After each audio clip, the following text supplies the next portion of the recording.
Yo, yo, yo, it's Newbies to Movies. I'm Tyler. And I'm Justin. This is a podcast where we like to talk about new movies that we're watching.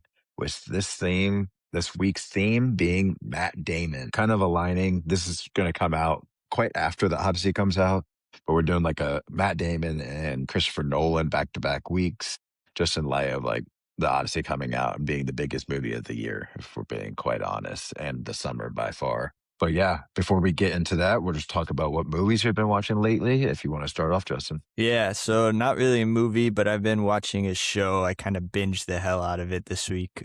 It's called The Runarounds on Amazon Prime. I don't know if you've ever seen it, but it's Yeah, basically I love that show. okay. So you have seen Yeah. it. Yeah, dude, it was sick.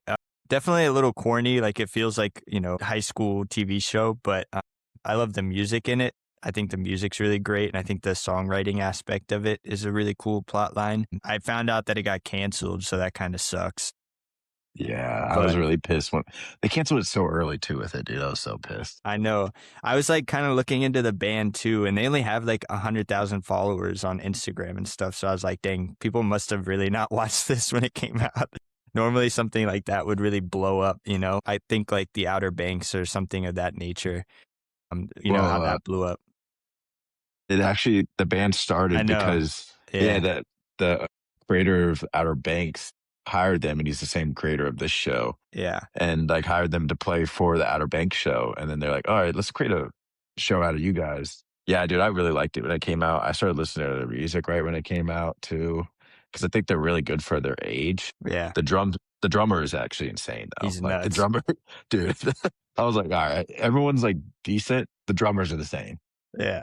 No, they like that's like a whole plot point in the show. Like he's clearly way better than everybody else. Yeah, yeah.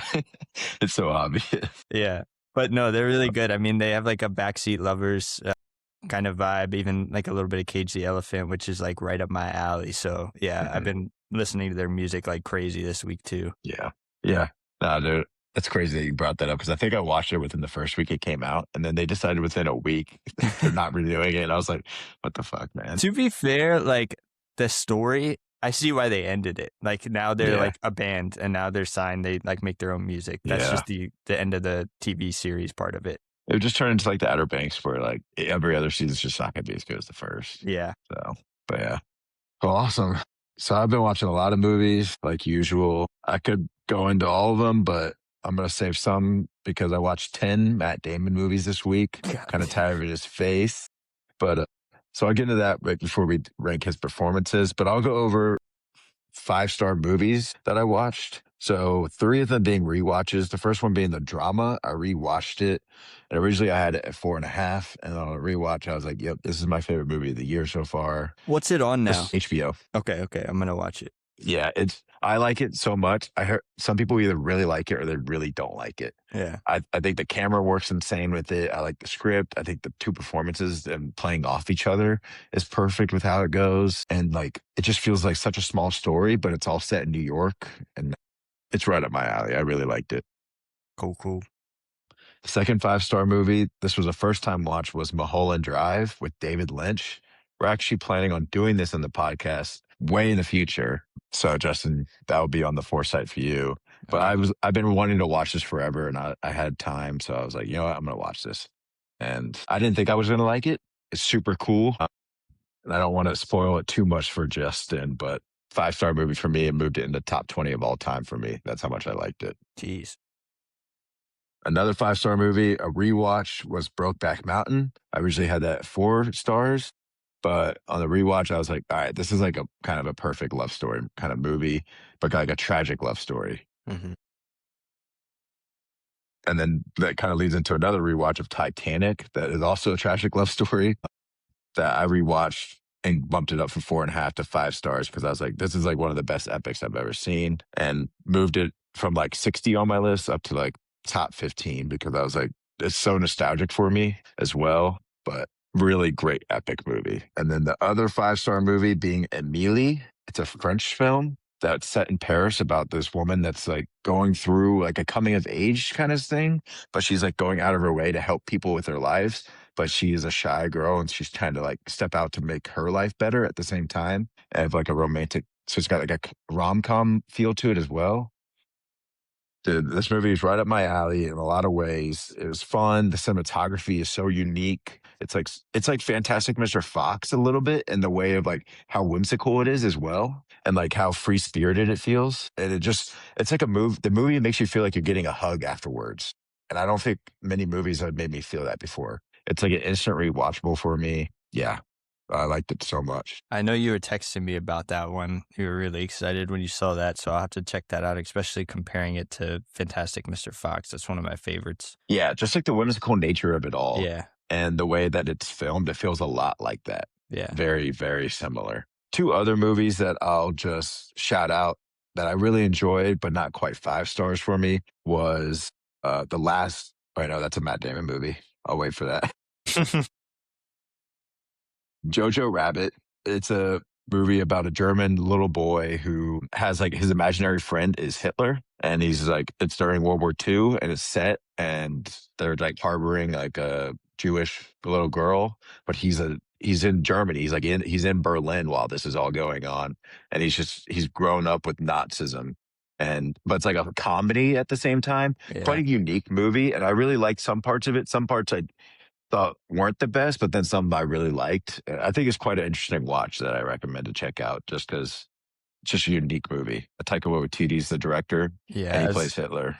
I was Yeah. gonna say, like, a lot of his movies feel like that. Like, there's parts that you're like, wow, that's a really great, scene or a great, well done. And then some of it you're like, what the hell is he thinking? Yeah, exactly.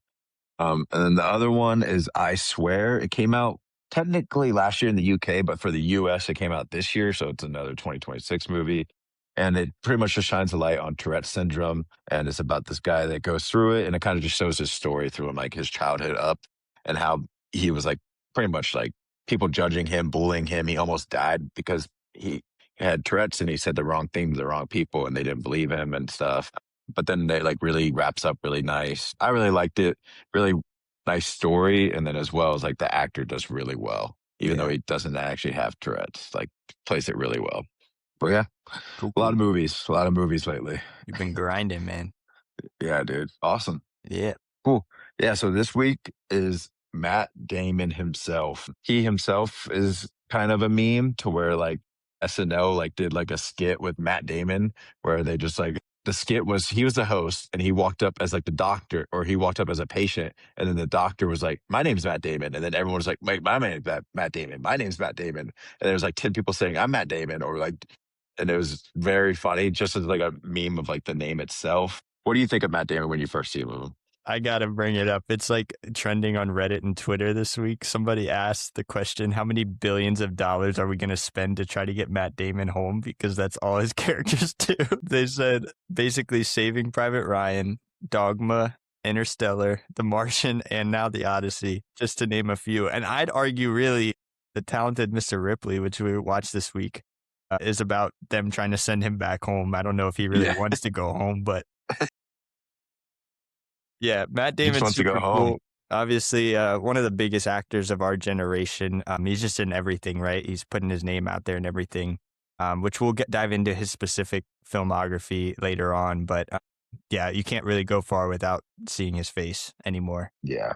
Yeah, he has 126 acting credits on Letterboxd, which is kind of insane. I described it at the beginning of the week. Somehow he's an A-list actor, but I still feel like he's underrated and where he has the Academy Award for writing, but not for acting. Yeah. Which is kind of insane because watching a lot of his movies this week, one, I think if you watch any actor that much, you're going to get kind of tired of his face, but he's also just such a great actor. It makes it look so easy and seamless in all the movies, even though he's playing different roles. Famously, he went to Harvard and then dropped out. But while at Harvard, he wrote the script for Good Will Hunting. And when he wrote it, he gave it to the professor and they're like, no, continue writing this. Whatever you do, continue writing this. And he took that to heart. And then him and Ben Affleck, one of his childhood best friends, both ended up being A-list actors together, but knew each other since they were 8 and 10, would drive each other or would share the bus together and the train to go to auditions together. And now they're like, create their own production company. Really cool story, actually. Coming up from the bottom, really, from Boston. Yeah, I think he's a really underrated actor in a lot of ways, but also So yeah, I mean, I agree. I think he's underrated in that sense, but I feel like since Good Will Hunting, has he really had any like really big, Academy Award bait kind of movies, I guess you'd say? Like he's really just doing a lot of blockbuster stuff, a lot of yeah, action, a lot of like not so serious movies where I feel like, I mean, we've seen Good Will Hunting. He really kills in that role, you know? yeah, yeah. We'll get into his performances, I think, a little bit later, like Yeah. more in depth with him. But I would agree on that. That's why I think this year is a big year for him. But even that's like an action movie where it's like Yeah. not many action movie leads win Oscars, you know? Especially when he's going up against Tom Cruise, where everyone's saying that this is his role to win an Oscar finally. Robert Pattinson's in 5 movies this year. Yeah. So there's a lot of competition already this year, but I wouldn't be surprised if he gets a nom just because he's in a Christopher Nolan movie that I've heard a lot of good things already about. So Yeah. And it's definitely an action movie, but I think it's a serious enough role where it'll definitely get Oscar love. yeah, I think so too. Cool. You want to play the game real quick? Yeah. So we'll play Spottle again. I've been having fun playing this on my own time, but I haven't played today. So let me share it here. Oh, thanks. Add right away. Cool. All right. So we're going to play. What movie you want to start with? You want to do a Matt Damon one? Um, sure. Let's do Good Will Hunting. Let's do. We talked about it. Okay. Okay.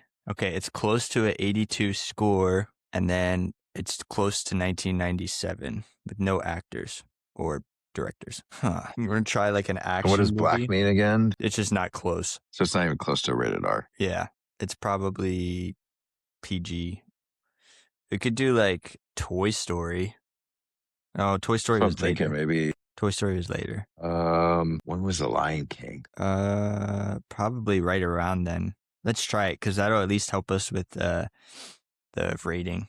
There we go, 94. Hey, I'm seeing a lot of color. Pretty on the spot. Okay, so it is in between 97 and 94. It's rated G, and it's family animation adventure. All right, well, we're really close. I feel like it has to be a Disney movie. Yeah. Well, the fact that it's yellow makes me think it's Pixar or something. Pixar. Yeah, because I don't know what would be considered close to Disney besides Pixar. Wasn't Toy Story the first Pixar? Yeah, I thought so. I thought it was. You want to try it? Because Bugs Life was also a very early Pixar, but I think Bugs Life It was right after after. 97. Yeah, it was right after. All right, let's try it. Dang. Dang. Dude, why do we have that on after the first movie? We look, he could have got it the second one. Yeah. I was second guessing it. I thought it came out in like 99. Yeah. Let's I think go. the second one came out in 99. Yeah. That would make more sense. Awesome. Oh yeah. We cooked. All right, sweet. That's hype. Cool. Awesome. You want me to start with Mr. Ripley or do you want to go with Bourne Identity? Well, let's start with Bourne Identity. Okay. So yeah. You start then. Yeah. So Bourne Identity, I got to say, like right off the top, I'm not ripping this movie. It's just clearly this movie is kind of like a blockbuster action movie, not meant to have a lot of critical thought behind this. But basically, Matt Damon, it follows him as an assassin with amnesia. He's kind of rescued out of the middle of the ocean in the Mediterranean Sea. And he kind of over time discovers he's a highly trained CIA operative named Jason Bourne. And he meets an ally along the way named Marie, kind of helping him try to figure out who he is. And he's evading the agency because he knows somebody's after him to kill him, but he doesn't know why. He kind of uncovers the secret assassination program to take out some world leaders. And then as he's doing that, he kind of regains his memory. I think this movie's plot was okay. I think the ending was kind of lacking intrigue. I think about 3/4 of the way through, we already knew everything. So it led to the final fight being kind of lackluster to me. We already knew everything. It was more about who was just going to win at the end rather than like more information coming out, kind of changing characters' perspectives. So for that reason, I gave it a 6. But what do you think about the overall plot of this? Yeah, I don't think it was convoluted at all. It's pretty straight up. Like he loses his memory because of a rogue mission that goes wrong. And then he's pretty much on the run right after that, trying to figure out who he is, why he doesn't remember anything pretty much. My biggest hit on it is the romance just feels so forced to this. Like there is like zero chemistry between them. I was like, all right, I watched the second one and it all makes sense because spoiler alert, even though it came out in like 2004, they kill her off like right at the beginning of the movie. And I was like, thank God. Holy crap, dude. That felt so forced. I was like, dude, I don't think she's a good actress either. Like, Yeah. so I think that was also a problem. But I think the action sequences, the spy network, he's a more believable spy that may go into character as well. But the network itself with the CIA is a little bit more believable than like the James Bond movies for me. Like more believable, but like I don't think the story is as good as the Bond movies usually Yeah. are, if that makes sense. But I Hmm. think the network building is more real world, if that makes Yeah. sense. Yeah. Yeah. Damn. Well, I mean, it was crazy watching this. It was like a time machine, those clunky ass computers they had. Yeah. I was Yeah. like, holy shit. Or like they're like, oh yeah, I read one comment that was like, this is like one of the last movies where they're like, oh, zoom in, enhance, and that's just not how like it actually works. It's not Enhance just the photo. Yeah. yeah, oh, yeah. You zoom in and you can enhance it. It's like, nope, that's actually not how imagery works. Yeah, no. Kind of getting into their relationship though, I was going to bring that up in characters. Like their romance was like just non-existent. They just basically hook up and then all of a sudden they like somewhat care about each other. But again, Yeah, like the whole time, I think it was her acting because he clearly cared, right? He was like, I need to get you out of here. Just go to the police, tell them that I was bribing you to help me and you'll be free. And then she would just sit there like not saying anything. And I'm like, talk or something. Like, let me know what's going on with your character because I don't know either. How are you yeah, feeling about this? And then she didn't have any backstory either. We understand where he's coming from, but why is she running around with this rogue terrorist basically like just yeah, okay with doing this? Does she have yeah, nothing else better going on with her life? yeah. Yeah, And first so it was for the money, and then she was like, "Yeah, you know what? I guess he's kind of hot, so sure, I'll stay." yeah, it was simple as that. At least give me some backstory and say, hey, like she has no family. She's been stuck in Europe for a long time now, and she's got nothing to lose. Okay, boom. Now I see why she would be running around with this guy. But like there was nothing like that. So that also kind of made their chemistry just not work at all. Like she was just kind of there all the time. Mhm. Also, I texted you about this while watching it. Walter Goggins being credited as research tech number one. Fucking hilarious. Yeah. It's always something about like early 2000s, 90s and 90s movies where like famous actors are just these really side characters because they're still trying to make it. Yeah. Yeah. Yeah, no, it was pretty good. And then getting into cinematography, I actually thought the cinematography was really great for this as an action movie. I think it's highly praised too for in the early 2000s, kind of revolutionizing the fight scenes in the early 2000s. The kind of shaky cam aesthetic definitely defined the franchise from what I read. I haven't seen the other two, but everybody was talking about on Reddit how that really took off the spy thrillers throughout the 2000s and 2010s. They Yeah. did a lot of fight scenes kind of based around how they did it in the Bourne Identity, which I thought was kind of cool. Yeah. I read that as well. It's cool, really cool action sets while you can still see his face, and the shakiness works in this movie. The thing about the shakiness is that they took this and ran with it, and I watched it in a lot of his other action movies, not just the Bourne movies, but some other ones that he's in, and then I remember a lot of other action movies in the 2000s. It's either hit or miss, dude. Sometimes Yeah. it's just too shaky, and I'm like, dude, I can't watch this crap. Like, it's like just hold the camera still for once, like. This one, I think they do it really well, but then watching some other ones, I was like, all right, they took what they did and like made the whole movie revolved around a shaky camera, and I was like, no, Yeah. Somebody compared it to Taken, and they were like, dude, yeah, Taken is borderline unwatchable in the fight scenes because you just don't know what's going on. yeah. Like this, you understand what's going on, but it just shows his skill a lot better. Mhm. While the other ones, it just makes you more confused. And I think it's supposed to like you're supposed to follow like the speed that they're moving, while the other ones are just like, nah, you're following the brain. It's like, Yeah. all right, For dialogue, I give it a 6. Before I give my quote, I gotta say the funniest scene was when they were trying to get into the hotel to get the hotel records, and he's giving like this master plan. He's like, I need to know how many security there are when you go in there. I need to know how many people there are in the room. I'm gonna call you, do this and that. And then she just shows up with the record. She's like, yeah, I just asked him. I was like, okay, that's a funny bit because like most of the time these spy thrillers are gonna go on this whole like tangent just to get yeah, their thing that they need. And then it's funny just to be like, oh, actually, that works just as well. yeah. That's a pretty funny bit. Yeah. For me, the dialogue just wasn't anything too Yeah. special for me. One of the later Bourne movies, there's like the line of like, holy shit, it's Jason Bourne. Like that's like edged in my brain. And I think it's the third one, if I remember right. But yeah, but I was waiting for it to happen in this one, but it never happened. And I was like, Yeah. damn, you could have just kept it going. It's just every line, some like random side character is just like, holy shit, it's Jason Bourne. It should have been Walter Goggins. Yeah.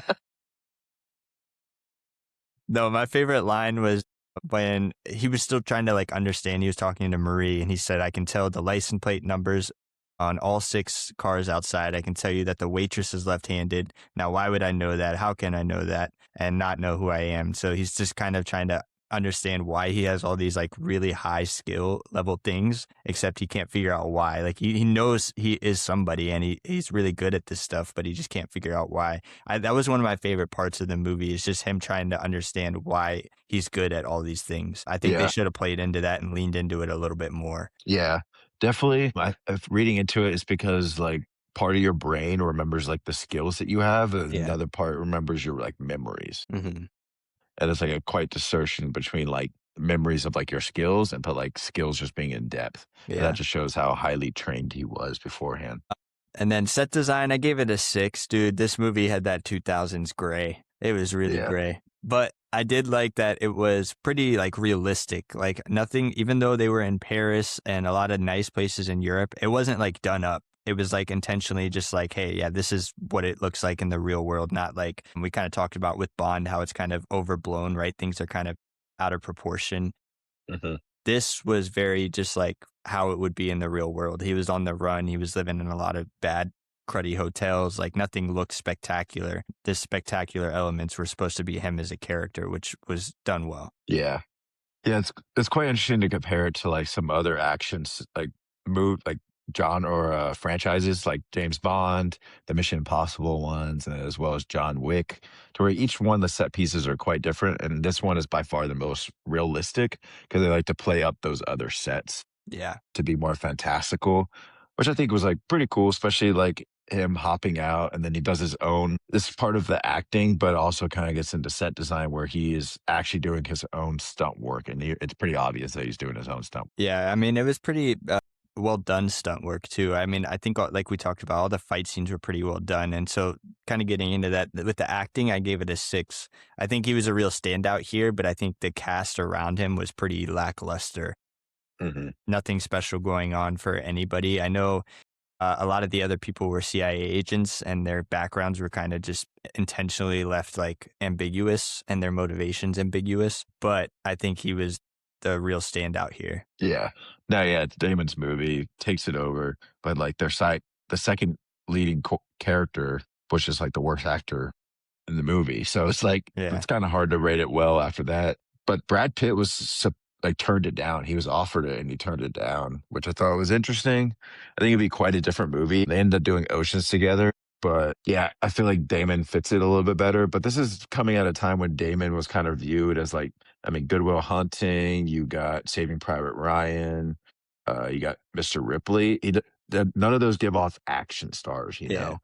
And then he learns like hand to hand combat. He loses a bunch of weight, tries to get ripped, and then does this role and kind of kills it and becomes the whole franchise pretty much because of his performance. Yeah. Directing, I gave it a 5, directed by Doug Liman. Apparently, so he had created differences with Universal after this movie and walked away from the franchise as a whole. He hasn't done much else. I saw he did like the Roadhouse with Jake Gyllenhaal, the newer one. Makes a lot of sense. Yeah, but that's kind of it. But I thought it was pretty decently directed, decent, thorough story. If I had to knock it, I'd say the pacing was a little bit off. Like I said, we kind of know everything by the middle of the movie about all his secrets. To me, you want to kind of save those to the end for a big reveal at the end. But that's just how I would, envision it. Yeah, you don't want to show your whole cards until, especially in like a mystery kind of a thriller action like this is supposed to be. And I was like, when I rated it, it was like, yeah, it set up a whole franchise, so I got to give it at least 5 out of 10 Mm-hmm. with like a little boost of like being a pretty well liked franchise. But something for me was just missing from this, like in a directing stance, and it makes sense why there's just disagreements on why he didn't do another one. This movie must have done well at the box office because I feel like if this came out today, it's definitely not getting a sequel. Yeah. I don't know. I don't think so either. Or they already had signed on for a couple movies with Damon or something. But yeah. Yeah, maybe. Soundtrack, I gave it a 6. It used music to convey plot points, nothing special. I wasn't like taken out of the movie by the soundtrack by any means, in a good way or bad way. Yeah, I'm completely opposite. I understand it's 2000s like action movie, but it was so distracting to me, and I absolutely hated it. I was just like, all right, it's like boosh, shoo, shoo, boosh, boosh, boosh, boosh. I'm like, all right. It's like I need to turn down the volume on this. I didn't notice it. It was quite distracting for me. I was like, I really don't like that kind of soundtrack where it just seems like filler sometimes for me. For the theme for this movie, again, it's a blockbuster movie. There's not a lot to dive into here. I'd say government accountability, but again, that's barely touched on, just between, the head of the assassins and then also the guy actually at the top of the CIA. It's just kind of barely touched on, but also memory and identity, right? Just kind of trying to figure out who you are as a person and what you're meant to do in this life. Yeah.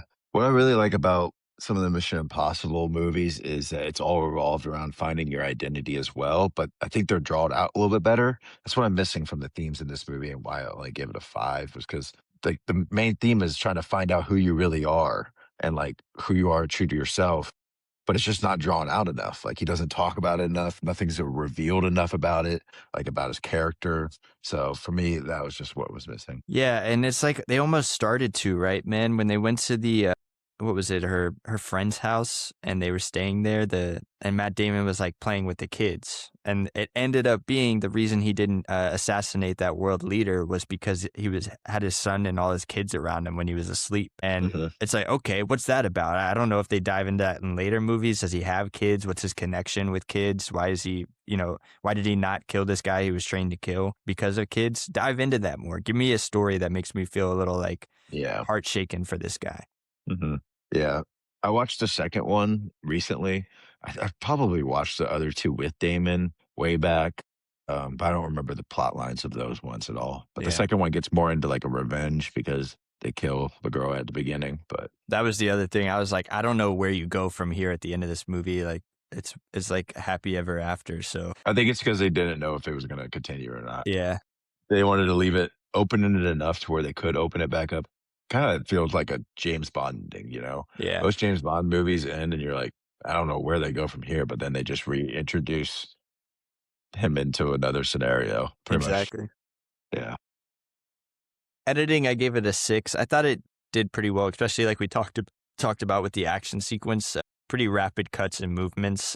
Again, I think great choreography overall for the fighting sequence. Like we talked about Matt Damon doing his own stunts. I thought the longer shots in the fight scenes was cool too, because it didn't really give the audience a chance to kind of catch their breath and relax. It was like, it did make you feel like he was always on the run and there's trouble around every corner, which was pretty neat. Yeah, no, I definitely agree. It was building up till the end. I don't think there was anything dragging too much, maybe a little bit to the middle, or maybe like the romantic parts, just because I don't want to keep beating a dead horse. So it just kept feeling so forced. And I was like, we don't need to see this. Yeah. Yeah. So overall, I gave this movie a 5.9 out of 10. I can't hate on it too much. It was a blockbuster spy action thriller. You're not going to get a whole lot of substance out of those, but it was a fun watch. I enjoyed just, not turning off my brain and just watching this thriller. Yeah. That's a good way to describe it as well. Yeah, I gave it a 6.2 out of 10 or 62 out of 100. It's a really similar score. I enjoyed it. I wouldn't mind because I watched the second one pretty soon after it. And then I'm probably going to watch the third and fourth just because I'm like, why not? So it's nothing too crazy. If I'm understanding right, there's 5, right? And the fourth one, Damon left. It was Jeremy Renner. Yeah. I don't know what the whole backstory to that is. I may have to look into that. Tony Gilroy is the director for that one, which Tony Gilroy is a pretty like good, well-known writer. So I may have to look into that. And Gilroy and Damon are friends, so that's even makes it even more confusing. Yeah, maybe he was just trying to do a different movie, didn't line up with his schedule. He Yeah. came back for the 5th one, though. Yeah. Okay. With his own, and that one was under his production company that he founded with Ben Affleck. Okay. So, which is also interesting. Yeah. Maybe that had something to do with why he didn't do it. I don't know. I may have to look more into it, but yeah, he left for that movie. That movie was kind of a miss, and then they did a Bourne Legacy one, kind of to wrap it all up. I think, but I haven't watched it, so I don't really remember how it goes. Yeah. Awesome. So moving into a movie that comes out earlier in his career, almost like right after Good Will Hunting, The Talented Mr. Ripley follows the story of Tom Ripley as kind of a con man esque, where he says that he goes to Princeton because he's playing the piano for his buddy because he has a broken hand. And then from that kind of goes into a story to go find this rich guy's son, but then becomes obsessed with the son and his life and his wealth. And it kind of turns dark to where some murders happen. He kills the son and then he kills his friend. But this whole time he's manipulating everybody around him. And then he starts like stealing the identity of the son, Dickie Greenleaf, and starts going by his name, but then also has a romantic interaction with as him. Quite like a convoluted plot. And I feel like you need to be paying attention because I feel like if you look away for like 5 minutes, you can be like, Definitely. what the hell just happened? Why did this change all of a sudden? He kind of plays like an oddball character as well. Like this is quite a unique Damon performance, in my opinion, compared to a lot of his other films. Yeah. Quite a weird guy. Like the whole movie, you're like, something's off about this guy. So you're not surprised by what happens. Somebody, I think I saw like a Letterboxd review, and they said the first half of this movie is Call Me by Your Name, and then it switches into American Psycho, like right Yeah. over like a period of 5 minutes. And if you miss that 5 minutes and you walk out of your room, you're gonna come back and be like, "What the hell?" Yeah. Yeah. Like maybe Jude Law's character, Dickie Greenleaf, is like a little bit by. That's but Jude then, Law. That's just yeah. hitting me. I didn't even I was like, this guy Yeah. looks so familiar, but I have no Yeah. idea who this is. Yeah. For the plot, I gave it 8 out of 10. It drags a little bit in the middle there. Not too much for me though. I was still kept on my toes, understanding the nuance of the film. It aligns well with fitting the theme of like obsession, wealth, being well liked. He's a very people pleaser kind of person. And then it also aligns well with like explaining how he manipulates people's emotions and just coming off as like a very likable normal person, but then like behind the scenes, you're like, this guy's a weirdo. Yeah, I think the beginning really dragged for me, but I think it had to. I think they really flushed out the relationship between the two characters really well. Jude Law's Mhm. character and Matt Damon's character. It made you feel like, oh, this is a really weird relationship that they have. And it almost had you like kind of uncomfortable every time they were together because you didn't really understand what both of them were getting out of it until that halfway point. And then, yeah, it happens. Yeah. It's like 30 minutes. That's not even less than 30 minutes. I think it's like 20-ish minutes into the movie, and he starts impersonating his father. Yeah. And I don't know how that doesn't like trigger him to be like, he's like, oh yeah, I'm really good at impersonations and fake signatures. And he's like, oh, do one. And then he does his father, and he's like, huh? And he doesn't think that's like really weird. Like, I don't Yeah. know. For me, that's like an instant red flag. I'm like, I don't fuck with this guy. But yeah. Characters, I gave it 8 out of 10. I think all the characters were well done. You didn't need crazy backstories to understand that a lot of them were just really rich people from a rich, wealthy lifestyle, kind of spoiled in a sense to where it was hard for them to notice like the little nuances because they just don't come from a life where they need to care about the small things. And each character plays a different archetype where like at first she seems like the ditzy, like dumb girlfriend, but then she ends up being the only one that actually knows what's going on. The girl's obsessed with them, the dumb best friend, which Philip Seymour Hoffman plays so well. It's actually insane. I don't know how he can play that perfectly, but yeah. What do you think of the characters? Yeah, he's such a good character. Like, he's just such a good character actor. Everything I've seen Yeah. him in, he like fully embraces the character. Yeah. But overall, the characters were really done well. And I mean, really not that many. I'd say like 4, maybe 5 important characters to the plot of the story. And then obviously they come in and out as needed. It's not like you're forced to follow these same 5 the whole movie. You're forced to follow Matt Damon's character, obviously, but then the other ones are perfectly interweaved in through the plot. You know, none of them kind of outshines the other, which is pretty crucial to, you know, making this feel thrilling for the audience. Yeah. I mean, it helps when you have like like a really good like young cast Yeah. before they all become really big. Because like Kate Blanchett would be huge right now, like Gwyneth Paltrow, Jude Law, Damon, rest in peace, Philip Seymour Hoffman. But like though all those guys, they're like lead actors and Yeah. actresses. They're not like side people. So the fact that they're all like working together in this film, I think that also boosts like the characters because they're just able to play them so well. Cinematography, I gave it 9 out of 10. I thought there were some like really cool camera shots throughout it that were really unique for like a lot of other films I've seen during that time, especially for like a psychological like thriller sense to it at some points where like I was like, this is like kind of turning its head at some points, but then it goes back. Like when he hits Philip Seymour Hoffman's like character's head and then it follows it as it's rolled, but then like you kind of get like a clue before it even happens because they show the sculpture throughout. It's like a main set piece Hmm. into it. I just thought that was cool camera work. And then it's shot in Italy and it looks beautiful, like a summertime kind of feel to the movie. Yeah, dude, I gotta highlight that last shot after he kills Peter. That was pretty nuts too. Kind of just him sitting there, but we hear Peter like narrating over their hug, and he's clearly like choking him out or something like that. Yeah. That was tense, and what a perfect way to end the movie. Yeah, just such a neat shot. Well, did you notice like every scene with just him and no other characters is from like a third person point of view, like looking through a mirror? Okay. Isn't that so interesting? Yeah, I Like didn't right at the notice that till beginning, you say it. yeah, when he's because like right at the beginning of the movie, he's talking to himself, trying to like introduce how he's going to introduce himself to Dickie Greenleaf through a mirror. Yeah, When he's like wearing Dickie's clothes before he gets caught in the mirror at the end of the movie in the mirror. yeah, that's I cool. think it's so yeah, it's so Yeah, interesting to me that I was like, that's really cool. Dialogue, I gave it 9 out of 10 as well. Not like too many memorable lines, but it just felt very natural with the flow and then like kind of like eerie things here and there. I always thought it would be better to be a fake somebody than a real nobody. Sometimes it feels like old English that they're talking, but that's just because they're wealthy. So it's like a riddle that you have to figure out to belong. yeah. I really like the dialogue in the scene where he was about to kill Gwyneth Paltrow's character. That was eerie. That was like where we really start seeing, because the whole time you're kind of like, oh, this guy's probably not that bad. He's just done a bad thing. And then you're like, oh, he's like way deep in this. Every line after his first kill, you were like, oh yeah, he's gone too far. Like there's no turning back Yeah. for him. Yeah. No, the dialogue kind of like escalates as well, where at first he seems very like innocent, and then towards the end, it kind of becomes more complex to where he's becoming this like full on psychopath that he is. Acting, I gave it a 10 out of 10 because I think everyone acted their asses off.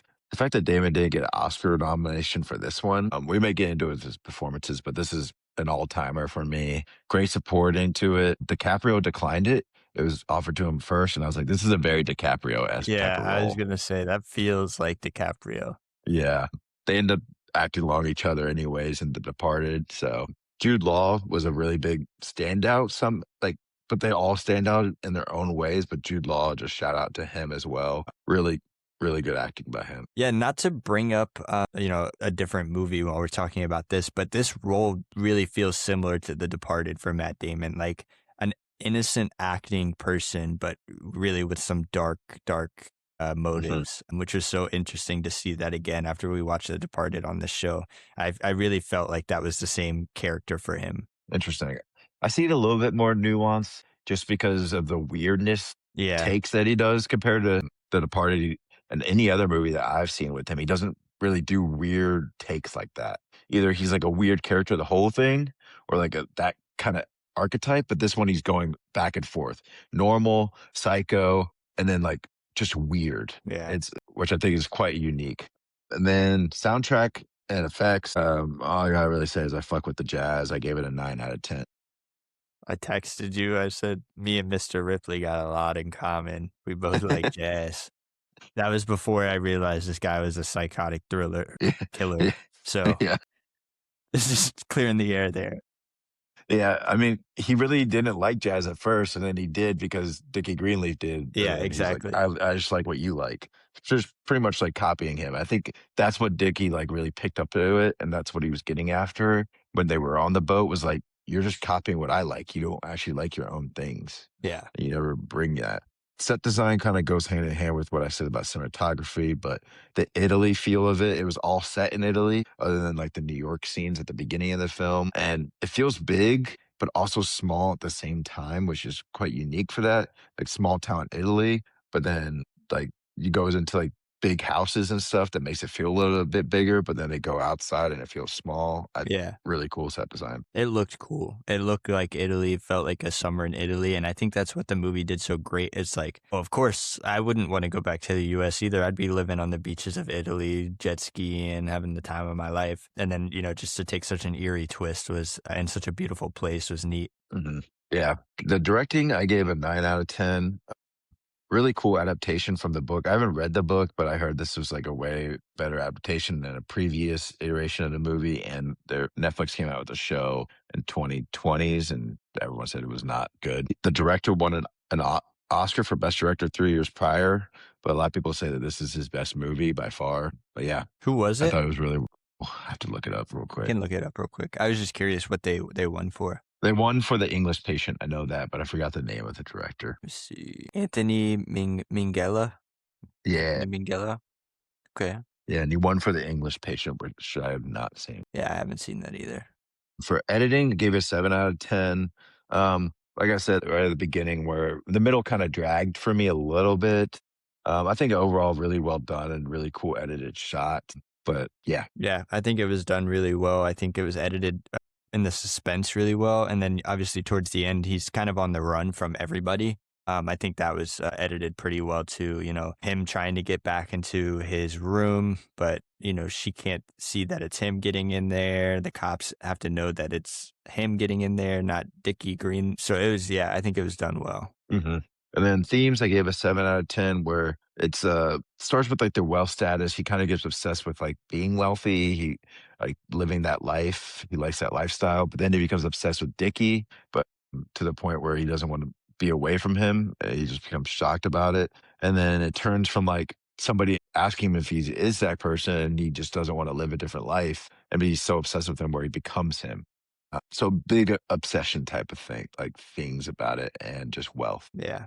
Yeah. No, I think the themes were done really well. Obviously, the whole web of lies is a very interesting thing to dive into, but obviously seeing his character kind of crumble, like you said, from this innocent person to this very creepy, kind of stalky kind of person was an interesting thing to watch. Hmm. Yeah, so overall, I gave it 8.5 out of 10 or 85 out of 100. Pretty high rating, especially compared to the Bourne Identity. But I think his role was very unique in this film, but also the movie was really good. I really enjoyed the movie. Yeah, definitely a different kind of movie. I mean, you don't see something like this all the time. I mean, I think this movie is definitely hard to pull off without the right actors in place. I gave it an 8.2 out of 10, just a little bit lower, but I really enjoyed this movie. Yeah, this is a fun watch. And I'd definitely go back and watch this one again. It feels super rewatchable to me. Yeah, I agree with that. Awesome. So yeah, that wraps up like just a discussion of The Talented Mr. Ripley and The Bourne Identity with Matt Damon specifically. Right before we get into ranking his top 10 performances for us of his movies. Before we get into that, I watched a lot of Matt Damon movies this week, so I just want to go over them a little bit. So the ones that I specifically watched this week were the two, obviously, The Bourne Identity and The Talented Mr. Ripley. I also watched The Last Duel, which I gave 4.5. I really enjoyed that movie. It involves him, Adam Driver, and give me 1 second.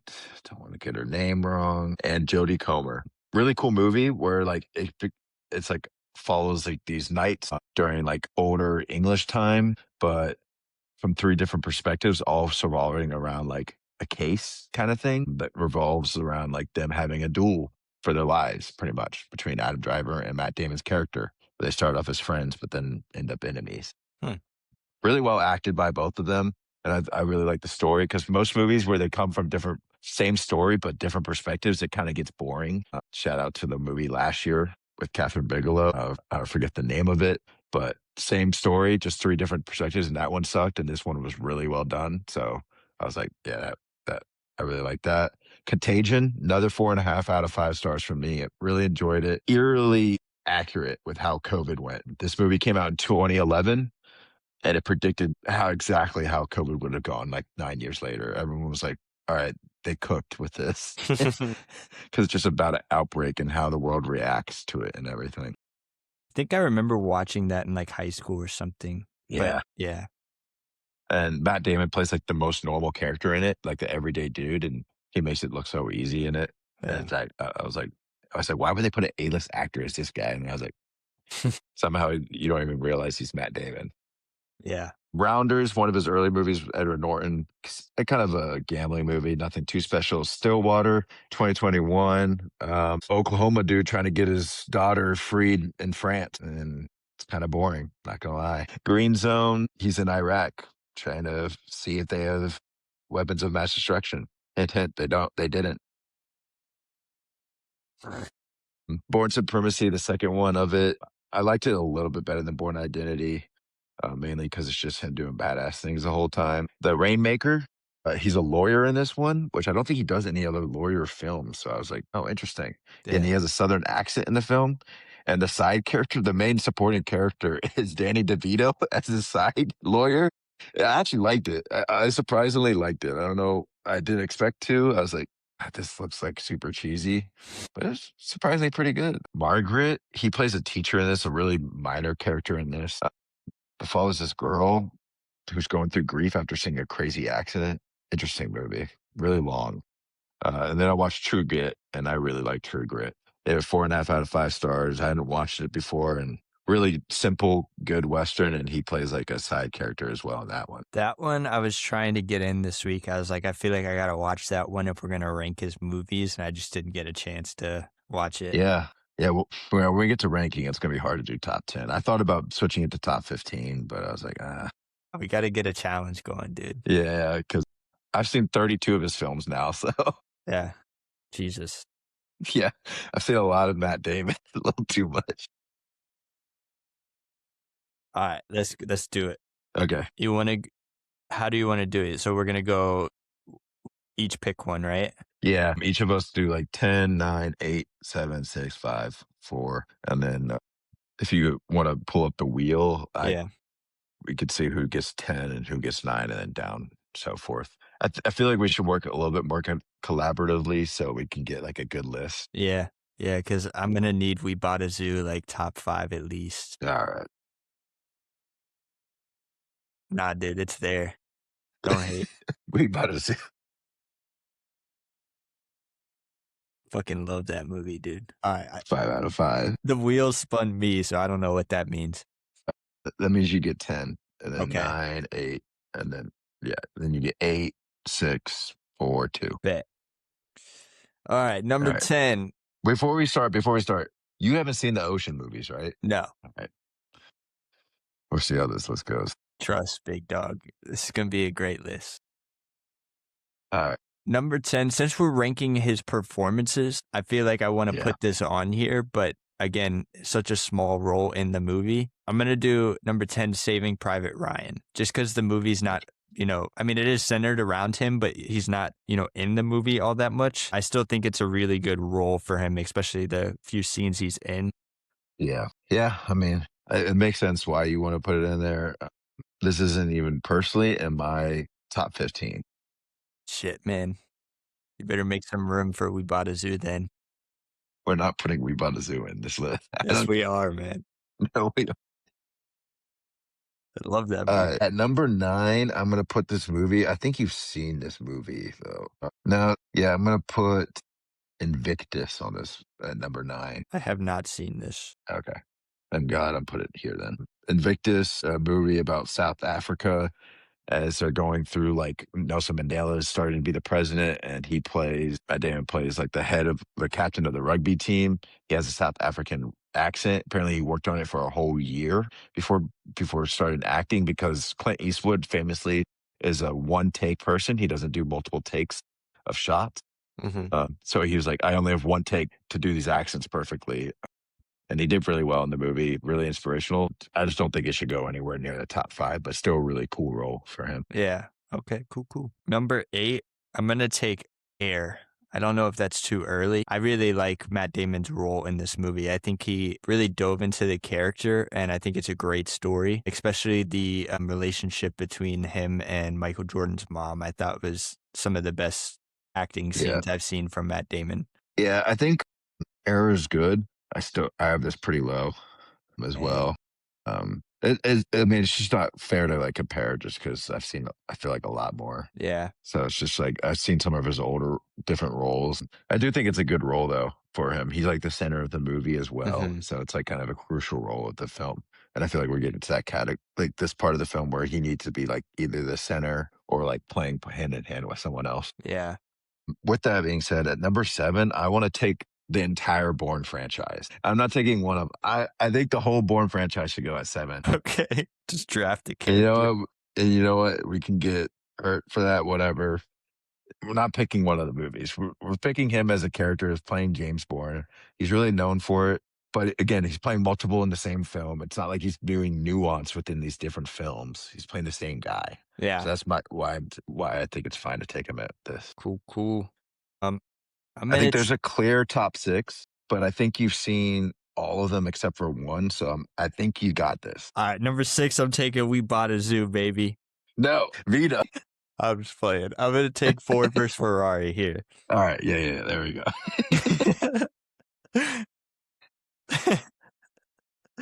So like, I really think you have this. I just shit on it. No, Ford versus Ferrari is really great. Similar role to Air. I think it's about a guy taking a risk on his career, Mhm. and really, I think Matt Damon really goes into it. Southern accent wasn't too bad in this one. Um, I think it's a great movie, and obviously, kind of headlined right next to Christian Bale in this one too. They work really well off of each other. Yeah. That's why I think it's a little bit better than Air as well, Yeah. just because him and Bale play a lot better off each other. Just because in Air, he's not necessarily playing off another guy like the whole film. Yeah. He's playing off multiple people. Maybe if he was just like him and Ben Affleck for the whole movie, then it'd be like, all right, I get it. But Yeah. yeah, cool. Number 5. With number 5, I'm going to take The Last Duel here. Obviously, I think this is the only movie you haven't seen Yeah, that I will probably haven't. be in the top 4. I really like the performance. He is the first third of the film, he's the main guy, but he plays throughout the rest of it. Plays really well as an enemy of Adam Driver, but also plays really just well as like an old English guy. I also just think the film rocks and really recommend it to anybody out there. By Ridley Scott. Kind of slept on when it came out. I think we are leaving one off here. No, we aren't. Because I think you're thinking of one, and no. I like The Martian. No, that's not the one I'm talking about. Are you gonna? The last 4 that I'm thinking, Talented Mr. Ripley, Good Will Hunting, The Martian, and The Departed. You're not putting Oppenheimer on here? No. Really? He plays such a side character in that. I'm sorry, but no. I think he's crucial to the whole first half of the movie. The Okay, other 4, he's like one of the main. that's true. But I still think it deserved to be on the list. That was a good role for him. What would you take out then? Where he's like the main in pretty much all these other ones. That's where Saving Private Ryan would be a good spot for Oppenheimer instead. Yeah, but it's kind of, yeah. We can change that if you want. I just had it higher. I like his role in Oppenheimer. It's okay. All right. I guess I'll go ahead and take The Martian here. I'm not the biggest fan of The Martian, but I think it has to be on the list. Yeah. It's good. I mean, really good acting from him. So I guess, yeah, it should be higher than the movie itself, just the movie in general. Mm-hmm. But obviously, being alone, having to, act all alone for so many of your scenes, it's really tough to kind of work through that. But yeah, it's impressive. Yeah. I read something about the movie or watched a video of his where he explains where they recorded all the scenes with the other actors like Jessica Chastain and Carlos Pena, all of them months before. And then there's just him and Ridley Scott for the rest of the time. And so in the final scene, it is the final scene that they filmed of like him going up in the sky. And they actually play like Jessica Chastain's like voiceover to get an emotion out of him. And then he's just like thinking about how, yeah, this guy hasn't heard a human voice in like a whole year and a half. So it's like, yeah, the emotions start hitting, and he's like, it felt like a really real like moment for him. Yeah. So that was pretty cool. Number 3, I think there's a clear top 2, so I'm going to take The Departed here with number 3. Yeah, I think we've done it on this podcast before. Really good role with him. And First episode. Leonardo DiCaprio. Yep, it's the first episode, and then opposite of Leonardo DiCaprio. My opinion, Loki. I think he plays his role better than DiCaprio does in that film. Maybe a hot take, but I think he does. But I think Marky Mark takes over the film, in my opinion. I think plays the best asshole Bostonian in that film. But still really good role, crucial to the film. You hate him. He's like the villain of the film in a lot of sense, even though Jack Nicholson is like the crime boss. Yeah. You hate Matt Damon more. Yeah. You're like, this Or guy's a because piece of he's like, crap. yeah, he's like a snake. Yeah. And then he just like kind of abuses that woman, not like physically, but like emotionally. Yeah. All right. Here I'm taking the talented Mr. Ripley. Okay. I think obviously we talked about this one a lot. I just think Goodwill Hunting is his, masterpiece. Yeah. No, I definitely agree. I think the list would look a little cooler if Townsend Mr. Ripley was number one, because I feel like everybody puts Goodwill Hunting number one. But I We don't agree have that to it's be just different, man. sometimes you got to, man. My personal list, I have Mr. Ripley number one just because I think the performance is a little more nuanced. But you have to take into factor that he wrote the entire story for Goodwill Hunting. That, and I think it's just way more emotional. I mean, Yeah, I think of that scene where, he like breaks down in front of Robin Williams. That scene is a tough watch, dude. yeah. Dude, I've heard I've so much never about this seen movie. him act like that ever again. I think I've heard more stories about this film than I've actually watched it. Like I've watched it probably maybe once or it is a hard watch, but maybe once or twice in my life. But like the amount of stories I hear just from him, Affleck talk about it, and just how well they talk about Robert Williams as well. Because the last part of the film where he's like, "Oh, he stole my line," Robert Williams came up with at the point. Like it was improv. It wasn't written down. And then they got so excited because it was like their first movie, like actually writing. Him and like Ben Affleck just started hugging each other, like, we got our fucking film. Such a cool story because the year prior to that Oscars, they were at their mom's house watching the Oscars. And then the next year, they brought their moms to the Oscars when they won. Like, Yeah, that's crazy. yeah, such a cool story for them. And then they both just turned out to be like the Block. Boston actors. Yeah, Yeah, just blockbuster actors. that's what I'm saying. Like, look at this list now, dude. It's like half of them are all blockbusters, if not Yeah. more. I'd say Yeah. probably 80%. hmm And so it's like, and we know he has Goodwill Hunting in him, but does he want to do that? Yeah. Yeah. Because for the Oscars, they mainly give like emotional roles Yeah. for lead actors. You have to get pretty emotional to win an Oscar. But then Michael B. Jordan won this year, and he was emotional at points, but not like super emotional, not like a Casey Affleck. Yeah. Which he was supposed to play the lead actor in Manchester by the Sea. Matt Damon was, And he and felt then like he he had couldn't do it. no, there was schedule conflicts, so he gave it over, and he's like, "This is like a perfect script." And then he's been here. He jokes about like, "I gave Casey his Oscar." I think he also turned down Avatar because of a scheduling conflict, didn't he? Yeah, yeah, he would have gotten like 2% of the income from Avatar, so he'd be like the richest guy The in highest Hollywood. grossing movie of all time. Yeah, What did he turn so it down for? I don't. Maybe if it was True Grit, I understand. Sometimes art takes over, but yeah, look it up. If it's like some really bad movie, Bourne Ultimatum. tough take, tough take. I've heard that's the best Bourne movie, but I know, but still. I know that's yeah, probably that's his other, like, that's his yeah. thing too. So just gotta let him You're telling me that the main actor couldn't have been like, "Yo, can we push this so I could be in this like James Cameron movie?" Like it's something. James freaking Cameron.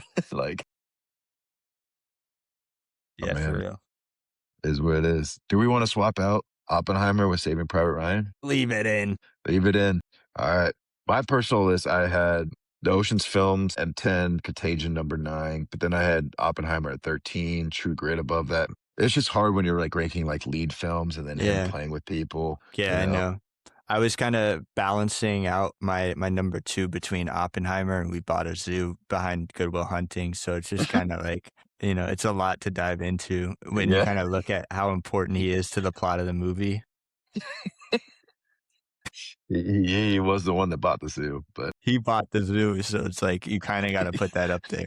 yeah, he's the one that feeds the lion, becomes best friends with the lion, emotionally attached to that lion. Exactly. I mean, I'd argue that if we did a top 10 Scarlett Johansson, We Bought a Zoo's probably like 3 or 4 for her too.